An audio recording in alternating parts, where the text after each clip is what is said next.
You know what? It would be hilarious if Stéphane Dion became the next Prime Minister. And the reason why I say that is because it would mean that we have another Prime Minister that we can't understand. It's got nothing about what he's talking about, mind you. It's just that we literally can't pick out what he's saying. Now, the chances of the NDP winning a minority government is kind of low.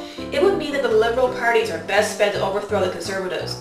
The Liberals have much of the same ideas about improving healthcare, education, childcare, corporate taxes, and he even made some bonus spending promises for the farmers in the prairies and the fishermen in the Maritimes.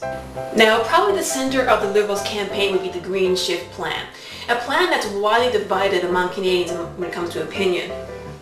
Now, people like it because it forces people to change their energy consumption habits and efforts to save money.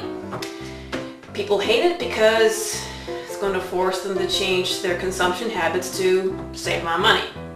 That is the whole point.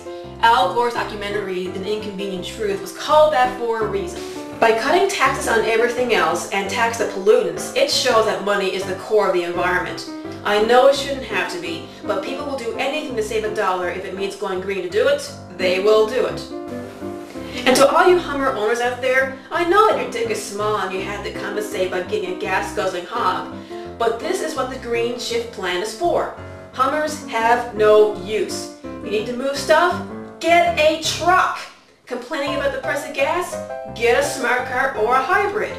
And you have no right to complain about the price of these vehicles, because if you can afford to get a Hummer, you can afford an environmentally friendly car. Now, I know what some of you are thinking. What about the big businesses, and what about agriculture and the fisheries? Well, Stéphane Dion already promised millions of dollars in compensation for those people, so they're pretty much taken care of.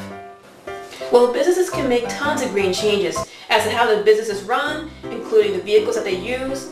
All these changes add up to savings, and the money made by the carbon tax can be used to create jobs that develop green technology to ease the big businesses' need for carbon. Many people may not realize this, but there is big money to be made in the green industry. Overall, I like the green shift idea. The only thing I'm not too fond of is the fact that the oil companies can get away scot-free. And that's why I like the NDP's idea by heavily taxing the heavy polluters. But the only thing with that is, it won't force us to change our gas consumption habits. And besides, how do we know that the oil companies won't pass the cost down to us? So it's because of this that I'm undecided about who to vote, NDP and Liberal. And to all you people out there is, oh, the Liberal were the reason for the sponsorship scandal and nah. Let it go. Seriously.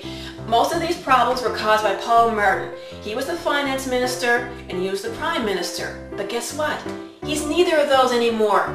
Basically, they have a new leader, which means a whole new party. The Liberals have a fresh new start. And if anyone who wants to get rid of Steve Harper, looks like the Liberals are the way to go. Man, talking about all this green shit is giving me an idea. I think on my next video, I'll take a look at Elizabeth May, leader of the Green Party.